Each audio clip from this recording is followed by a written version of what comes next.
Reverse Mentorship Friday, and we are live. Hello, Joshua.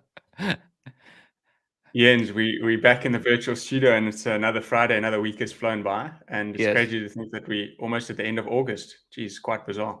yeah, it's crazy.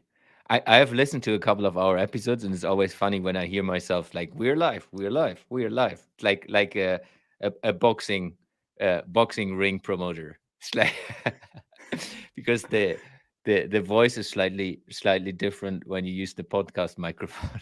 It's always fun to explore. No, yeah, Yeah, that's Friday. that's brilliant. Maybe we must we're gonna have to get those countdown timers feel like you're in the gym again, so that we know that when we're rambling on for too long, we can just press the button and it will make a noise in our virtual rooms and we. Yeah, it's crazy cold here in Germany. It's like this morning was 11, and I was swimming still outside. So they are closing the pool. I think on 1st of September we need to go indoors again. But I can tell you, freezing cold. So it was like we texted this morning already on WhatsApp. It's like yeah, a cold head start into the weekend. Yeah. Yeah, it's also crazy, when we were texting this morning, I was thinking about how we're spending our time nowadays. And I think, in the past when you used to be in an office or used to go into gym and that used to be part of your routine. And now our routines now have obviously changed. And one of the things that I find fascinating about that is, just looking at like the amount of screen time that you're using. So Uh, we both on Macs, I know that, and you can see how much time you're spending on the Mac. And I was actually quite almost blown away by the amount of time that my Mac is on during the day, as opposed to like physical meetings as you used to do, or used to go uh, take a lunch break going to gym and things like that. And it's also we're just having to adapt and get used to different ways of working, which I've enjoyed. It's been challenging, but it's also been rather productive to a certain degree. yeah, the tricky thing is and we have talked about that already. You need to take yourself out of it, where you say you intentionally do something different, which is not screen time. But it's always hard because in our world there's always something going on which you would love to push forward, which you would love to get to the next level. And we could literally work 24/7, 365 without a problem from from what's going on and what ideas we have. Well, it's yeah, really like yesterday. My wife came back picking up the little one, and she was like, "I want to eat pancakes now." Was in the middle of the day. It's like, okay, yeah, I will make pancakes. Do you come downstairs? It's like, I need to work. Yeah, come on, just 15 minutes. And it's like so stupid. Not even saying directly yes, but that's yeah, that's how Yeah, it's that's the time where we are in. Yeah, and for those listening or those tuning in live, depending if you're watching the live session or the recording, you may Yeah, be familiar with this concept of nexting that Naval Ravikant has come up with, and it's really just about there's always something next to do, yes, and you'll see if it's an interesting concept just to get your mind around that. But yeah, Jens, we've been rambling. It feels like we warmed up, yeah, and we so are. maybe we could Like just we're say, already 3.5 minutes in now. It's better yeah, than we. every start video, which we Yeah, hopefully better than produce every. one day. Yeah, one day when we've got our video editing skills up to scratch. But Jens, maybe we should just say how's it to everyone who may be tuning in live. Just thanks for joining us for another episode of the Reverse Mentor Fridays. And you'll notice that it's sort of become a bit of a regular feature. And Jens and Yes. I have really enjoyed this space that we're creating and also figuring it out. If you look at the way that when we started in our first live sessions 5 sessions ago, it's completely different to the way that we are talking, connecting now, and sharing ideas. So hopefully you're noticing a difference as well. But I know that both of us, we feeling a difference in the way that we're being more comfortable in this live space on this live stage. It almost Yeah. feels like I'm back at prep school and feeling a bit Yes. more comfortable with the lines that I've been asked to Exactly. rehearse for the play that I'm doing. It's literally like, yeah, nobody's looking anyhow, so let's just have a chat. But I see that there are a couple of people live, so give us a shout out, say hi, and where you're watching, and from where, which country, which city. Would love to get a little bit of um to see who is there. Of course, Louis. Hello, greetings to Copenhagen. Great to see you here. So it seems like Facebook is working. Well, that's good. At least we know some technology is working. So, Jens, I know Exactly. that we joke about rambling, but the whole purpose of this live space that we're creating is to hopefully provide some cross-generational learning, some sharing some thoughts around what is reverse mentorship and really how the leaders of today can learn from the leaders of tomorrow. So I traditionally pick a topic that we then share a few ideas and thinking around. So yesterday I sent Jens a topic and he sent a message back saying, "Jeepers, that's quite an interesting one." Yeah. And the first thing before we started before we hit the live record session this morning was, he said, how did you come up with 5? And you might be thinking, okay, well, Josh, what are you talking about? So let me share the topic with you guys. So the topic that we've got down today is navigating a workspace with 5 different generations. And Jens is going to put me on the spot, no doubt, but maybe just quickly, a lot of you may be familiar with the saying of 3 different generations. So Generation X, Generation Y, and Generation Z. But there are actually 5 generations inside of the workplace. And when I shared something on LinkedIn this morning, I said, I first became aware of this when I was having a conversation with extended family members, and some of them are over 80 years old and are still involved in some shape or form of work. And that means that there are actually 5 generations inside of this workplace. And that nuts. Sort of blew my mind a bit, because you're now trying to connect with 5 different types of people, 5 different people, generations of people who've had different upbringings, different environments that they've grown up with. They've grown up with different technology, and they've also grown up with different political systems, which all shapes their way of thinking, their expectations, their comfort zones, their discomfort zones, and things like that. So, yeah, Jens, I don't know what first popped into your mind when you heard that topic. Yeah, a lot. Before I go into that, hey Gary, he's just watching us from Dubai, which is great. I've seen your LinkedIn message. I will answer today, Gary. It's great to have you. If there's anyone else watching and want to get a shout out, let us know. If you have questions in between, you're welcome as well. We can turn the question to you guys as well, as like 5 generations in one workplace. What does it mean? Have you experienced anything around that? But yeah, if we when I was reading that yesterday, I was like, 5 generations, that can't be true. It's like we discussed before the recording. So it's like 5. Is it really 5? And it of course depends where you work and what industry you work and in which country, what the legislations are. But I agree, it's like, that's a lot. And if you look back, I mean, I started working when I was 16 years old. So I was the youngster, and from a generation perspective, there have been people in that organization or that company. How old have they been? It's like plus 60, definitely. If we just take, that's nuts. It's that 40 years difference of experience and understanding of how the world works, how the business stuff works. I mean, I have never seen it, even not because we're always in that topics. I've never thought about it in that way. And now I kind of in the middle age where I'm the sandwich between this. You're the glue myself. You're the glue that's holding it all together. You're helping the younger generation connect with the super experienced generation, if we want to use that term. So yeah, you're the glue in between it all that's holding it all together and trying to make it all work. Yeah. I just try that, at least with our clients. I don't have so many generations in my company. Yeah, well, so maybe just to give those who are listening a bit of a context. So when we refer to 5 generations, and maybe just to throw some dates and some figures around. So there are 5 different generations that we're talking about here. So the first is, or the oldest rather, is traditionalists. So these are people who are born between 1927 and 1946. So if you think about the 1946, you are 75, turning 76 in the year 2021. Baby boomers is next up. Baby boomers are born between 1947 and 1964. So in 2021, you turning 58, you're 57. Generation X, so you're born between 1965 and 1980, which means that you're 41. Millennials are born between 1981 and 2000. So it means that you are 21, turning 22. Generation Z, which are born between 2001 and 2020. And now if you... I'm exactly in the middle. With exactly in the middle, but here's the beauty about it all, Jens, is there's a saying that, age is really just a number.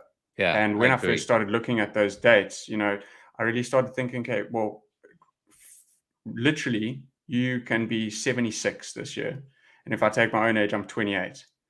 So if you think about the difference between that, that's a huge, huge difference. The amount of learnings, the amount of experiences, the way that your mind has been taught to think or influenced by the scenarios and changes in the environment that you've lived through, that's contributed to your lived experience and to your worldview.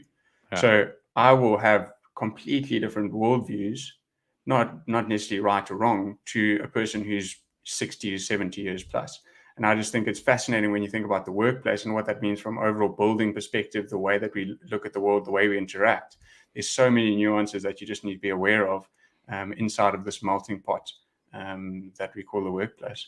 Yeah, but I have just seen it with my dad before he passed away. So he was 67 and I turned 40. And you could think it's like it's not too much time between that, but it's still, we have had completely different understanding. And of course that's related because we lived in like 4 countries. I was like traveling around the world for business over the last at least, what was it, 10 plus years. And of course that's influencing how you think, and that's influencing the way you interact compared to others who are the same age, the same environment.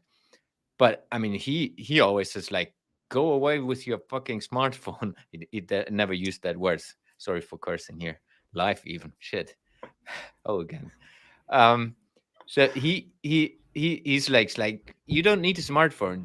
Just have a normal old. And he still had an old phone, like the first Nokia ones, or the first, like the early Nokia ones. He still had one of those. Where it's like he was texting me with that even. It took half an hour to have like one sentence for him, but he managed. And he was just like, let's meet and talk. I don't want to do any digital. But the fun part was in the end when he wasn't able to like go out too much anymore, and he was very sick. I gave him my old iPad. And he's like, "Oh my God, that's cool. That's a window to the world. I can see all the books I was reading. I can see this." So he was watching documentaries on Netflix and really cool stuff. He was watching like a lot of cool things where he was just exploring what's going on. So it was quite funny to see just in a family setting the differences. And of course I've experienced it in a business setting uh quite a lot myself. And I was always the youngster, which, like, at least not anymore the last 10 years, but before that I was always the young dude and the rebel, which I'm still are, not the young one. Yeah, so Jens, maybe if we just take those few threads that you threw out and you take them a bit deeper. So the first is around, what's available from a technological standpoint, and Mm, how does that influence the way that we connect? How does that influence the way that we think? So if you take the simple example about the way phones were structured, so phone's keypad has changed, and that obviously happened with the iPhone, yeah, back in 2007 when Steve Jobs brought that innovation into the world. But how did your mind think when you had to click a key 4 or 5 times to find the right letter of the alphabet to start your word? And now, if you think about what that did from an optimization perspective, our brains were then programming to think in a specific way. We were aiming to take certain steps to get to the word that we were wanting to say. And that's, why people like your dad and older generations potentially wanted to meet in person. yeah, And that's also my, organization centralized because they wanted to have quicker ways to communicate, quicker ways to control what needed to get done. And then you sort of started to throw in this digital innovation, this technological innovation, which then allowed you to look at different ways to communicate, look at different ways to connect. And we had to teach ourselves, but we also had to learn those ways. And I think that that's where it becomes, this cross-generational learning that we refer to is who's, there's the experienced thinkers who are needing to learn this space, but also the young thinkers can learn from the experience of others inside of the workplace. yeah. And to that point, if we just take the phone example again, I still come from the time where there was no mobile phones. Which, if you, I mean, my daughter, she's singing in the background. I'm not sure if you can hear it. She's now getting 4. She will never know how it is to not have Wi-Fi, to not have 3, 4G. I mean 4G, 5G, whatever G. Um, and and that's so different. In like, for me it wasn't natural. For me the whole thing with digital stuff, what and is still not. natural. It's something I learn. I need to invest time, and for her, it's just there. It's just the normal way. She knows how to work with an iPad. She's like, she's sometimes when she's sitting here on my lap and drawing. You have seen that already in other calls, not in the live session yet, because I don't want her to be on social media, at least not yet. Um, like she's then going to the laptop screen and trying to pinch the screen. It's like, hey, how can you make that a little bit bigger or smaller? So that's just natural for her, which is always fun to see. So just if we just take that back into maybe as well a business context, the capabilities she is building right now, or young people have who are, let's say, entering the workplace, they're completely different to the capabilities I had when I started the workplace. When I started 1997, there was no smartphone. I mean, maybe it was already, like, mobile phones have been out, but not really used at that time, like not widely. I didn't have a mobile phone until I turned I think 18. So it's like completely different level of how you engage with each other and how you interact. And if you just look into going back to the capabilities you build up while growing up with technology, if you are in a completely different part of age groups and generation, you're completely entering the work field with a different skill set, different way of thinking, different worldview, like you said. There's coming a comment in from Gary. Let's put it up to the screen. He didn't believe 5 generations. However, I'm Generation X. My oldest son is a millennial and youngest daughter Gen Z.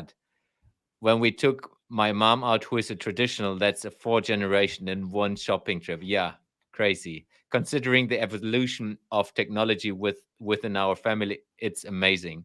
What is very strange is when my son said that I lived in a time before the internet, which is even strange to me. Yeah, can relate to that. It's really crazy. So, but going back to the business world, how so, and one of the topics we always talk about is how do we utilize that? And I think we're still far away from that. Even myself, when I was still working with Gary, for example, a couple of years back, um, I was not thinking about these topics. I was just, yeah, it's the grind. That's what my job is. That's what I'm doing. And I was working with innovation. So how stupid is that I didn't utilize these things, thinking of, hey, there are different generations. We can utilize that in different ways. Um, and not saying that we always utilize only the younger things, the younger generation with technology and so on, as well the experience and the wealth of knowledge of the older generations. Now, I think that's at least if you work with corporations right now. Sorry, I'm talking quite long.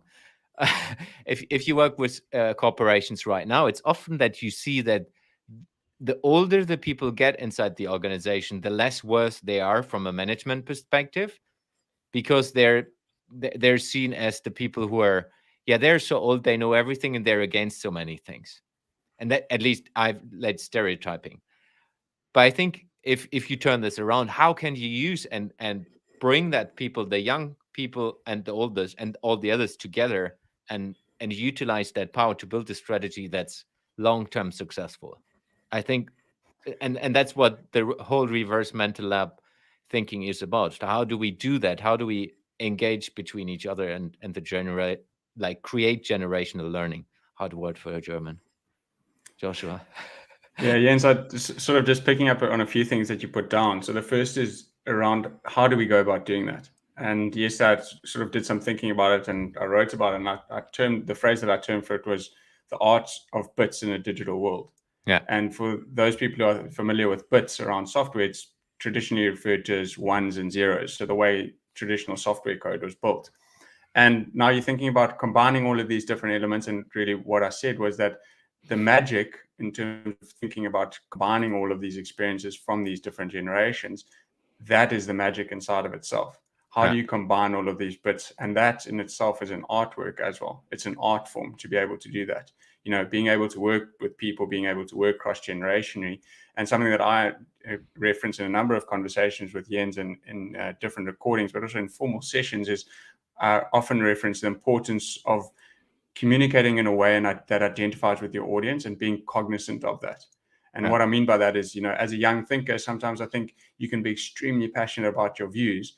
But for example, if you're extremely passionate about your views and you storm into a boardroom and the boardroom's full of, Generation X or baby boomers, for example, Mm. you're going to need to communicate to them in a completely different way, because they're not even, you might get an open door, but you put your foot in the door and it will get kicked right back out if you start with a very loud line or something like that. So it's I've been how there. do you navigate, how do you navigate that space? And also on the converse is, how can older generations or experienced generations actually be more open and accepting to potential, challenging views that younger generations may bring to the party and things like that. And that's where I think, that's a whole rabbit hole in itself. And while you're talking, Jens, I was thinking also about the concept of what it means to work. And I think Gary's comment is extremely valid inside of that. And inside of this piece, I also referenced a game called Axie Infinity.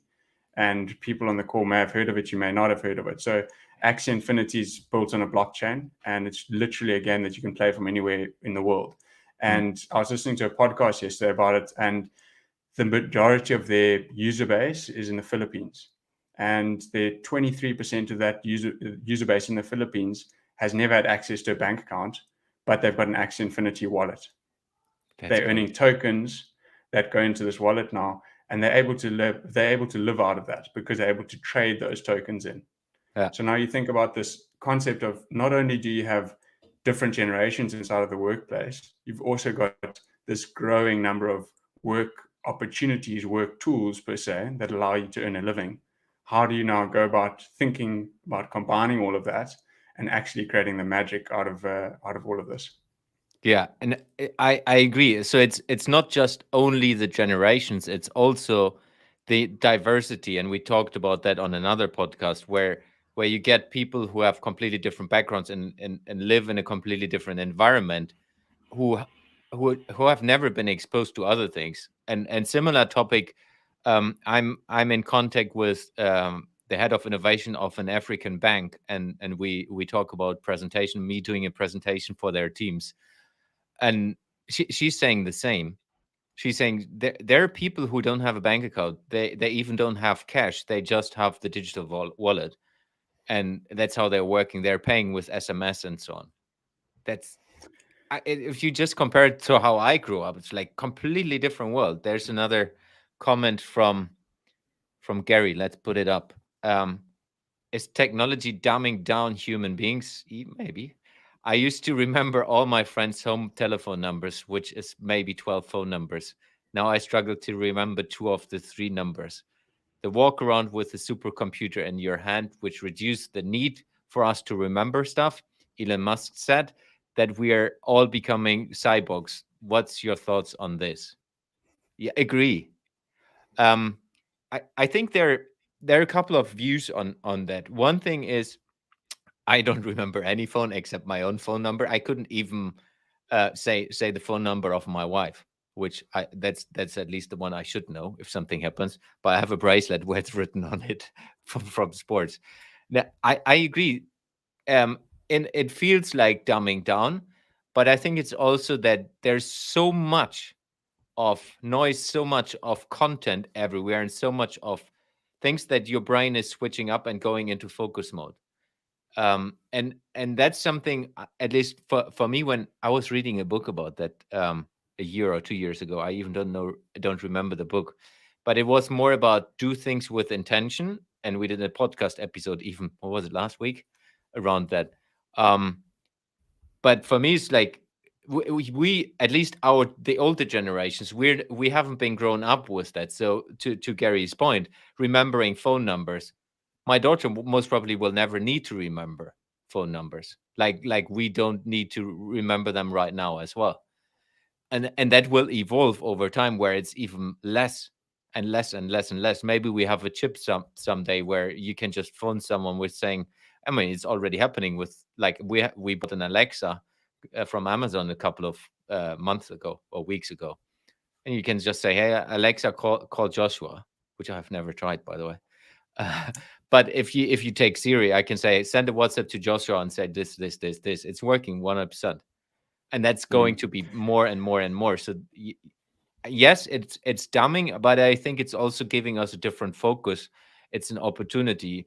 What we need to be aware of is the intentional use of the technology for us right now in this generation, where it's not really. And I think the technology is evolving, so it's not intuitive in a way that you can just think or say something and it is working. It's still, the interfaces are not there yet. um yeah, Yeah, I Josh. think it's a fascinating question, Gary, and where I would sort of agree with certain elements that Jens shared, and also add a few, is definitely around the focus point. So I think that it's really shifting the way that we use our brains. So it's shifting it in terms of structurally saying what are the main things that we need to focus on, and what are the main things that we need to store inside of our brains. So, for example, I think that, and that's due to allowing us to process more information. So Yeah. in terms of a workplace example, when I started out, I've done a lot of work in the data world, is that required a certain level or a certain competency in SQL, depending what data language you're using. And that allowed you to process bigger amounts of data than just inside of an Excel table, for example. And then Mm. you started to plug on visualization tools on top of that, such as Microsoft Power BI, Tableau, and things like that. That then allowed you to analyze the data in a visual setting rather than having to crunch the numbers in a row by row spreadsheet, which required processing power from your machine and things like that. So I think it's really just about how our brains are storing data and how we are practically using that data from an access and an availability standpoint. I do also think that, Jens, the point that you raised about Alexa is quite an interesting one, is because it starts to raise questions in about how tied are we to technology? So what is our dependency on technology? And what does that mean for the way that we go about living our lives? So, for example, I'm a big advocate of wearables, such as like the Oura Ring or your Apple Watch and things like that, that actually can inform the way that you are living, and also inform products that are sold to you. Yeah. And I think there's the phenomenal concept of the Whoop band, which is available in Europe and America, and the data that is provided off that. I'm really excited to see what products that unlocks, and also how that can offer different discounts and financial services products to individuals at a much more personalized level, rather than just this blanket space that we play in. So I think those are exciting things, and then that also gets you thinking about what does that mean in terms of navigating the space of different generations.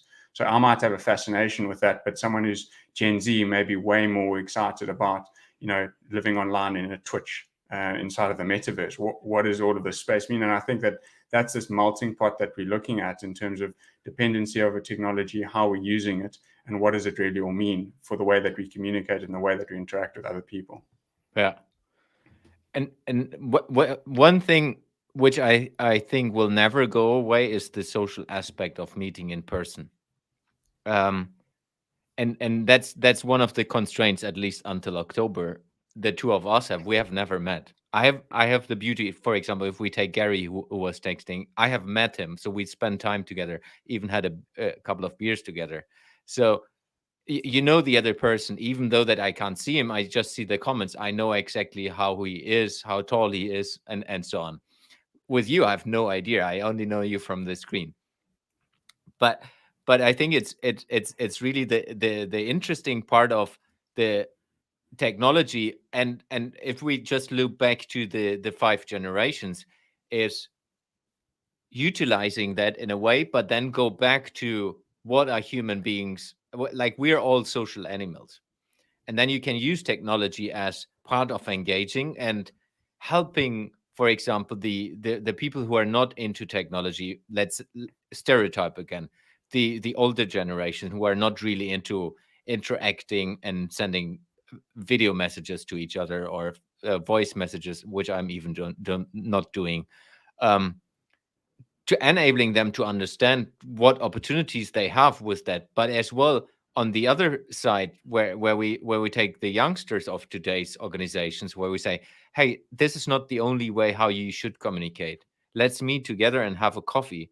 And deeply go into a conversation where it's just the two of us, or we meet in a group setting where we go deeper into a couple of things. Because like we had yesterday in the corporate engagement we have together, um, it's important to create this culture. It's important to meet and see the body language, see how the other person is feeling, and get in tune with their vibes, and then you can go back into the digital setting. And most probably that's maybe where I have the opportunity, being in the middle. I've been in both worlds, and I'm kind of in tune with both worlds. So for me, it's most probably the easiest, comparing it back to my dad, where he was like, I don't do video calls. He did video calls with us when we have been living in Russia, um, but he didn't like it. So I think there's an opportunity as well, if we go back to generational exchange. um, how do we teach each other and learn from each other using technology, but as well being aware of not using technology if it is possible, if you, at least if you are in the same location. And I think that's something which will be interesting if we just take the pandemic as a topic of that. A lot of companies now consider not doing global meetings anymore, like global physical meetings, which was always the event of the year. And that's where I met Gary again, one of the examples, or met other people inside the organization, which I have, yes, maybe seen on Teams calls at that time, or Skype calls, but I've never met them in person. So during a Skype call, you're not building a relationship, but doing a yearly event where all people who are doing a similar job inside a corporation meet together, have a beer in the evening, and spend time with each other, you build relationships. And I think that's something we need to figure out what what that's going to be, if we just take the pandemic as an example, where companies are cutting that down, or deciding not to go back to the office for another year, not to meet anymore in person. What is happening inside the organization? What does it mean for the older generation, who might not be in favor of that, or the others in between who are not really into that?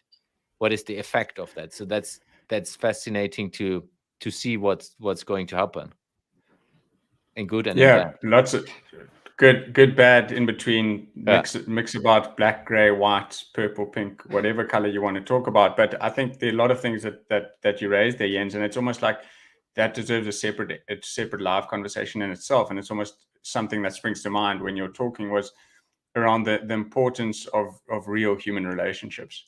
yeah, And I think that, I, for one, am part of this younger generation that's very excited about the future of the digital world, the metaverse, and what that can enable and what it can unlock. And something that I keep coming back to, and the thinking about what the potential of Web3 is around that we shouldn't just replicate what we've built on Web2, so yeah, the way that we currently interact, because it's almost like then that's just small incremental efficiencies, and that will happen, no doubt. There will be people who will start using blockchains rather than the current processing systems. But I think the bigger real value unlocks is, how do we take these generational exchanges, these different learnings, these experiences, from 5 generations, from 75 years worth of work, and put that into an environment that now is inside of this digital bit. It's inside of this world that now can have different types of connections that weren't previously possible. And what yeah, does that then unlock, from a way of thinking, from a way of work, from an earning potential, and also just from a human connection. And I think that this is an extremely exciting world to try and navigate. And that's why I sort of picked the term navigation and 5 generations, because I think there's a specific toolkit that you're going to need to try and develop. And I yeah. don't think that there's one silver bullet, to use an overused term.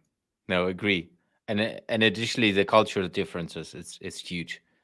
I mean, just how individuals from the different generations interact in different cultures. Like Germany is different than South Africa, is different than China, is different than the US, is different than the Middle East, is different. So it's huge.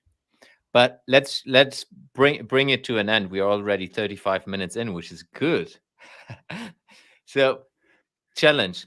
We always come up with a challenge in the end. And for those who are watching this live or in the recording, this is part of the Reverse Mental Lab podcast, where we always do a live session every Friday at 11. except we're traveling, which is coming up in a couple of weeks from now. But we haven't talked about that yet.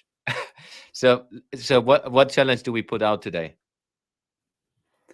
Putting us on the spot, Jens. So I'm going to say, and start with a bit of a broader challenge, and say, what is the one thing that you, in terms of your generation, would like and put out as a challenge to learn from other generations? That's cool. Yeah, for everyone, wherever you see that, we will love to hear that from you as well. So comment it in the recordings in YouTube and Facebook and in LinkedIn. Would interest to see what you think about that topics as well. And yeah, what's my challenge? I always need to speak to the more experienced generation. Oh, I feel like let's take I take my generation. What was it again? 1980? I still don't So know. you Is were it in X? 1965 to 1980. Okay. So yeah, so that's all the dudes I grew up with and who are my managers or have been my managers over time. I think being I don't have my connectors t-shirt today or even cap, but it's like being the connector of it. So challenge yourself to use that as an opportunity to say, hey, I'm in the middle. I'm sandwiched between uh worlds who are completely different from a digital first to zero digital. How can I be the bridge between all the different generations? How can I utilize the understanding of the world, because I have been parts of all the like if we just use the technology example, I've been parts of the technology development. I have seen it before. I understand that. I've seen it today, and I will see what's going on going forward. So I'm growing with that as well, and I can be the bridge. I just need to push myself a little bit and challenge myself to say, yes, I do it. So everyone who is in my age bracket or 10, 5 years older or younger, which means born in the 80s or in the 70s, try to use that and let us know if you have experiences with that. Let us know in the comments. Let us know wherever you find us. We would love to hear more about that. And can it bring back into the next shows, of course, or into the recording, which is the normal podcast. Good. Cool. We're done. We're done, Jens. So thanks so much for your time. It's always awesome to connect and in this virtual world. And thanks to those who sent in the questions and joined the live session. And I think one of the biggest things is, when a lot of the immediate sections was around this almost disbelief that you could have 5 generations inside of a workplace. And I think it's sometimes in terms of just opening your mind up to difference and opening your mind to different ways of thinking, that you can ask different questions, but also learn different things from the immediate world around you. And I mean, even Jens, who's had many years inside of the work world, was quite surprised to hear that, geez, there are actually 5 generations inside of a workplace. So thanks to everyone who joined. Thanks for joining us on this journey that we're on together. And hopefully we added a little bit of value to your Friday. Yes, and hope to see you next Friday. Thank you very much. And thank you, Joshua, as well. See you in the next recording.